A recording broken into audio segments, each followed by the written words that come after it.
Hello student, welcome to Swati's classes. आज हम देखेंगे fifth standard EVS 2 lesson number 7 from shelters to village settlement. तो हमें यहाँ पे देखना है कि जो ह्यूमन थे उन्होंने अपना शेल्टर किस तरीके से बनाना स्टार्ट किया, सीजनल कैंप्स किस तरीके से लगाते थे। जैसे कि हमने प्रीवियस लेसन में देखा कि old stone age, middle stone age या फिर न्यू स्टोन एज जो था उनमें काफ़ी हद तक इम्प्रूवमेंट्स होने लगी थी, डेवलप होने लगे थे। तो लोग अपने क्या करने लगे थे, ग्रुप्स बनाने लगे थे। तो उनके shelter, seasonal camps and village settlements के बारे में इस लेसन में हमें पढ़ना है। तो जो फर्स्ट है वहाँ पे हमें देखना है कि शेल्टर क्या है। In the fifth lesson we saw that the Neanderthals live mainly in a caves. तो हमें पता है, फिफ्थ लेसन में हमने ऑलरेडी देखा है कि निएंडरथल्स कहाँ पे रहते थे, केव्स में। At that time the climate in Europe was extremely cold. तो उस टाइम का यूरोप का जो क्लाइमेट था कैसा था, एक्सट्रीमली कोल्ड, बहुत ज़्यादा ठंडा था। The Neanderthals could protect themselves, but Neanderthal जो थे अपने आप को बचा पा रहे थे फ्रॉम द फ्रीजिंग टेम्परेचर्स। तो इतना फ्रीज करने वाला जो टेम्परेचर था फिर भी वो अपने आप को बचा पा रहे थे। क्यों? बिकॉज दे वोर leather clothing and made use of fire. क्योंकि वो लोग क्या करते थे, लेदर मतलब जो एनिमल का स्किन होता था उससे क्या करते थे, अपने कपड़े समझ कर मतलब एज अ क्लोथ यूज़ करते थे और फायर यूज़ करना उन्हें आ रहा था। इसीलिए वो एक्सट्रीम कोल्ड होने के कारण, टेम्परेचर काफ़ी कम होने के कारण भी वो अपने आप को बचा पा रहे थे। Perhaps that was not enough, but ये काफ़ी था क्या? नहीं। दैट इज़ वाई दे, इसी के कारण उन्होंने क्या किया, use animals hides to erect tents inside the caves for warm. तो उन्हें गर्मी लगने के लिए, उन्हें वार्म फील होने के लिए उन्होंने क्या किया, एनिमल्स का हाइड मतलब उनका स्किन, बोन्स को यूज़ करके उन्होंने टेंट बनाना स्टार्ट किया केव के अंदर।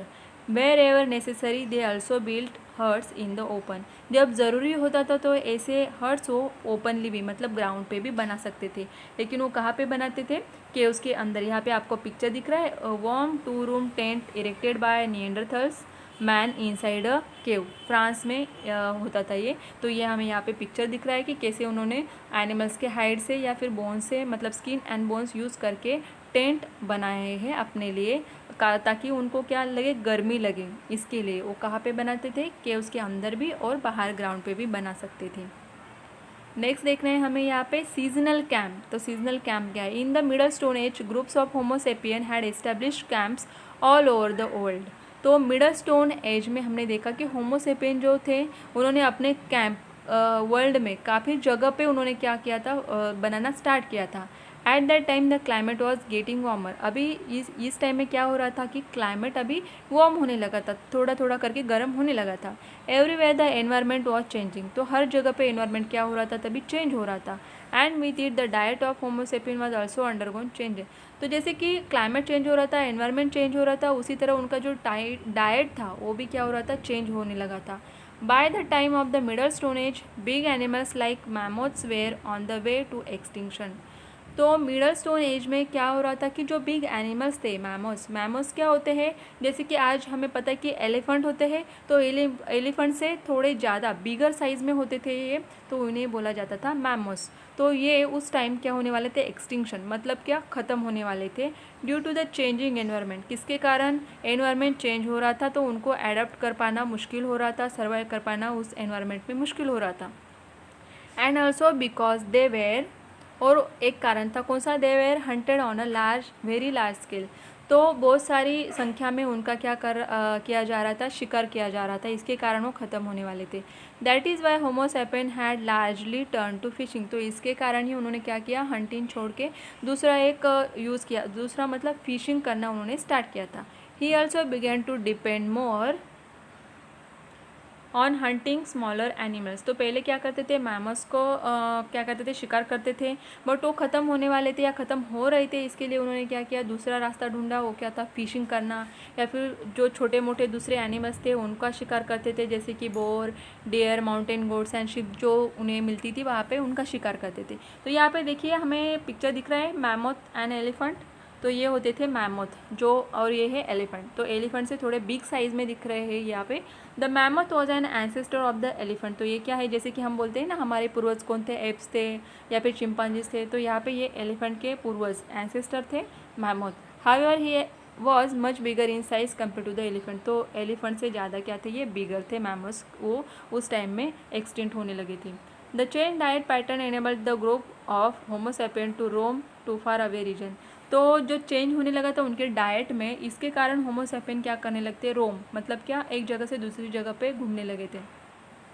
दे move their camps to different places according to seasonal changes. तो अपने कैंप्स को एक जगह से दूसरी जगह पे सीजनल चेंजेस के अकॉर्डिंग जाने लगे थे। जैसे कि सीज़न चेंज हो जाता था तो उस जगह पे गए, वहाँ पे सीज़न उनको अगर डिफरेंट लग रहा है या फिर वहाँ पे अडॉप्ट करना मुश्किल होता था तो दूसरी जगह पे जाते थे। There they harvested seasonal wild grains. तो सीजनल चेंजेस के कारण उन्हें समझ में आ रहा था हार्वेस्टिंग करना, मतलब फार्मिंग करने के टाइम उन्हें समझ में आ रहा था कि जैसे जैसे सीज़न चेंज होता है उसी सीज़न के अकॉर्डिंग वो ग्रेन लेते थे। And gather seasonal fruits and roots. तो उस सीज़न में जो फ्रूट अवेलेबल होते थे, रूट्स होते थे, उनको वो गैदर करते थे, जमा करते थे एंड अपने फूड में इन्वॉल्व करते थे। They would find out the best season for fishing and use the knowledge to their advantage. तो उन्हें धीरे धीरे ये समझ में आने लगा था कि कौन सा सीजन फिशिंग के लिए मतलब ठीक है, कौन से सीज़न में वो फिशिंग अच्छे से कर सकते हैं, इसका नॉलेज उनको धीरे धीरे आने लगा था और इसका ही एडवांटेज वो उठाने लगे थे। By observation they discover the best hunting grounds. तो ऑब्जर्वेशन करने के कारण या फिर एक ही जगह पे ज़्यादा दिन रहने के कारण ऑब्जर्वेशंस के थ्रू उन्हें पता लग रहा था कि कौन से जगह पे उनको हंटिंग करना चाहिए या फिर कहाँ पे उनको शिकार मिल सकती है, ये समझ में आ रहा था। For this reason they stay in one place. तो इसके कारण ये क्या होने लगे थे, वो एक ही प्लेस पर ज़्यादा दिन तक रहने लगे। तो देखिए आपको यहाँ पे पिक्चर दिख रहा है, तो कैसे लोग फिशिंग कर रहे हैं। यहाँ पे उनको फायर का यूज़ करना आ रहा था, फिशेस को फायर मतलब रोस्ट करके खाते थे। यहाँ पे कुछ टूल्स जो है हंटिंग कर रहे हैं, यहाँ पे टूल्स का यूज़ करके हंटिंग करते थे। लकड़ी का कैसे यूज़ करना चाहिए, टेंट कैसे बनाने चाहिए, ये सारी चीज़ें डेवलप हो चुकी थी उस टाइम। उसके बाद हमें देखना है यहाँ पे place for longer period. They clear jungle by felling trees and set up their seasonal camps in the clearings. तो वो लोग क्या करते थे कि फॉरेस्ट में, हमें पता है कि उस टाइम तो सारे जंगल थे, सब जगह पे ट्रीज़ थे, तो क्या करते थे कि ट्रीज़ को गिरा के उनको काट के उसके बाद अपना कैंप वहाँ पे लगाते थे और सब लोग रहते थे वहाँ पे। विलेज सेटलमेंट देखना है हमें अभी। The way of life of humans in the new stone age was completely different from that of humans in the old stone age and the middle stone age. तो हमें यहाँ पे न्यू स्टोन एज में क्या दिख रहा है कि इनकी लाइफ काफ़ी चेंज हो चुकी थी। किसके अकॉर्डिंग, ओल्ड स्टोन एज और मिडल स्टोन एज के जो ह्यूमंस थे उनसे काफ़ी डिफरेंट थी इनकी life. During this period humans became producer of food grains. तो ये क्या करने लगे थे, फूड ग्रेन्स उगाने लगे थे। The beginning of cultivation is a characteristic of the culture of the new stone age. तो इस न्यू स्टोन एज का मेन कैरेक्टरिस्टिक क्या था, कल्टीवेशन। तो इनको समझ में आ गया था कि फार्मिंग में हमें कौन से ग्रेन को कब ग्रो करना है, इसको ही बोलते हैं हम कल्टीवेशन। तो मेन कैरेक्टरिस्टिक क्या है यहाँ पे, cultivation. Hunting and gathering way of life.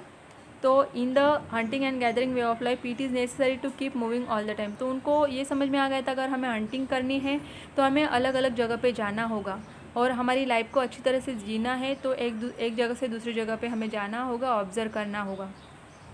However, agriculture makes it possible to store food and use it over a longer period. उनको ये पता चल चुका था कि हम एग्रीकल्चर जो यूज़ कर रहे हैं, फार्मिंग कर रहे हैं, तो इसके कारण हमें काफ़ी सारा फूड मिल रहा है। तो अगर इसको हम एक जगह पे स्टोर करके रखते हैं और काफ़ी दिन इसको यूज़ कर सकते हैं, तो इसीलिए उन्होंने क्या किया था, एग्रीकल्चर करना स्टार्ट किया था और ये बात उनको समझ में आ चुकी थी। Hence there is no need to keep moving constantly. तो इसके कारण उन्हें ये समझ में आया कि अगर हम एग्रीकल्चर करते हैं, हम खेती करते हैं, हमारे पास अगर ग्रेन आते हैं, उसको अच्छे से हम स्टोर करते हैं और काफ़ी दिन तक अगर यूज़ कर सकते हैं, तो हमें एक जगह से दूसरी जगह जाने की ज़रूरत नहीं है। Moreover the nature of agricultural work made it necessary to stay in one place. अगर हमें फार्मिंग करना है और उसके अकॉर्डिंग और कोई काम करने हैं तो हमें एक जगह पे रहना चाहिए। Therefore people establish permanent village settlement and live in them generation after generation. तो इसीलिए उन्होंने क्या किया, विलेज सेटलमेंट किया, मतलब अपने गांव तैयार करना। पहले तो वो ग्रुप में रहते थे, तो काफ़ी सारे ग्रुप मिला के उन्होंने एक अपने विलेज सेटलमेंट करना क्या किया था, स्टार्ट किया था। और उनके जनरेशन टू जनरेशन, मतलब एक जनरेशन से दूसरी जनरेशन, वो उसी एक गांव में रहने लगे थे।